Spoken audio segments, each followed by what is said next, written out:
அஸ்ஸலாமு அலைக்கும் வரஹ்மத்துல்லாஹி வபர்காத்துஹு. பிஸ்மில்லாஹிர் ரஹ்மானிர் ரஹீம். இன்னைக்கு நம்ம இந்த பதிவில் என்ன பார்க்க போகிறோன்னா, தினம் ஒரு ஹதீஸ் என்ற தலைப்பில் அநியாயம் என்றதை பற்றி நம்ம பார்க்க போகிறோம்.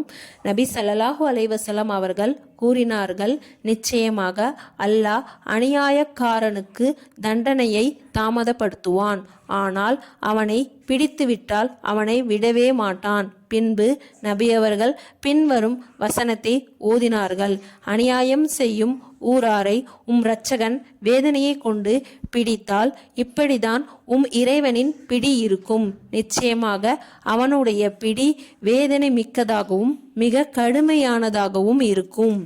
நபி ஸல்லல்லாஹு அலைஹி வஸல்லம் அவர்கள் கூறினார்கள், அநீதி இழைக்கப்பட்டவரின் பிரார்த்தனையை பயந்து கொள்வீராக, ஏனெனில் அதற்கும் அல்லாஹுவிற்கும் இடையில் திரையே இல்லை.